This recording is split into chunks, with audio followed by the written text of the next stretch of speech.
Hello friends, 2025 ബജറ്റും അതിൽ ഉൾപ്പെട്ടിരിക്കുന്ന പ്രധാന കാര്യങ്ങളും എന്തൊക്കെയാണെന്ന് നമുക്ക് നോക്കാം. 2025 ബജറ്റ് അവതരണത്തോടുകൂടി സ്വതന്ത്ര ഭാരതത്തിൽ തുടർച്ചയായി ഏറ്റവും കൂടുതൽ അധികം ബജറ്റ് അവതരിപ്പിച്ചു എന്ന റെക്കോർഡ് നേടിയിരിക്കുകയാണ് നിർമ്മല സീതാരാമൻ.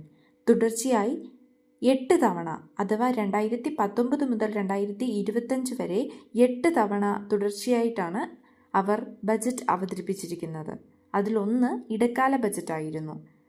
വളരെ 7 തവണ ബജറ്റ് അവതരിപ്പിച്ച വ്യക്തിയാണ് 1951 തൊട്ട് 56 വരെ CD ദേശ്മുഖ്.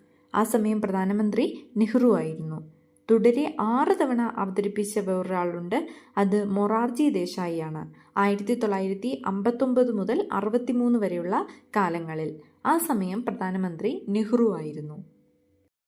ഈ ബജറ്റിൻ്റെ മറ്റൊരു പ്രത്യേകതയാണ് നിർമ്മല സീതാരാമൻ അവതരിപ്പിച്ച ഏറ്റവും ചെറിയ ബജറ്റായിരുന്നു ഇത്.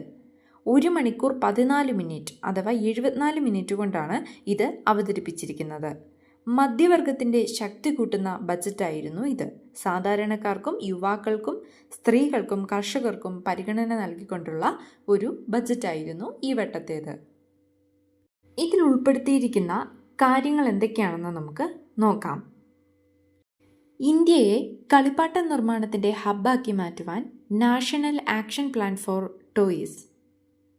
തുകൽ ഉൽപ്പന്നങ്ങളുടെ ഗുണമേന്മ ഉറപ്പാക്കുവാനും പദ്ധതി ഇട്ടിട്ടുണ്ട്. 12 ലക്ഷം രൂപ വരെ നികുതി വേണ്ട. അതുപോലെ ആദായ നികുതിയിൽ പുതിയ നികുതി സ്ലാബുകൾ കൊണ്ടുവന്നു. 0 മുതൽ 4 ലക്ഷം രൂപ വരെ ടാക്സ് ഇല്ല.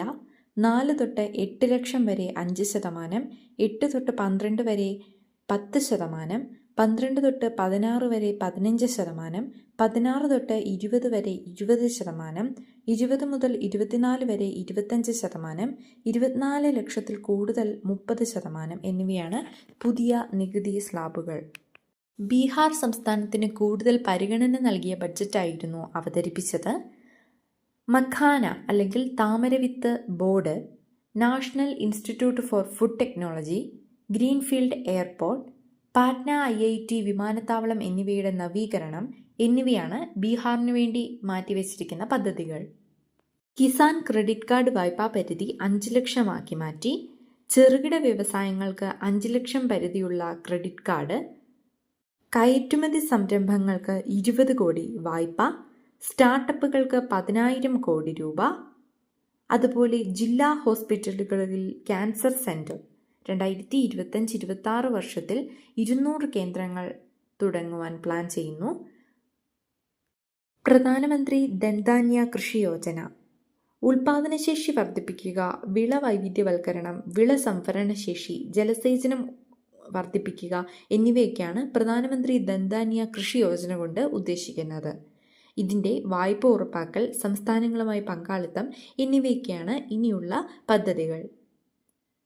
നെയ്ത തുണി, ഇൻ്ററാക്റ്റീവ് ഫ്ലാറ്റ് പാനൽ ഡിസ്പ്ലേ എന്നിങ്ങനെയുള്ള വസ്തുക്കൾക്കൊക്കെ വില കൂടിയിട്ടുണ്ട്. വില കുറഞ്ഞ വസ്തുക്കളാണ് ഫോൺ, മെഡിക്കൽ ഇൻസ്ട്രുമെൻറ്റ്സ്, ഇലക്ട്രിക് വാഹന ബാറ്ററികൾ, അതുപോലെ ക്യാൻസർ, അപൂർവ രോഗങ്ങൾ തുടങ്ങി 36 മരുന്നുകൾ.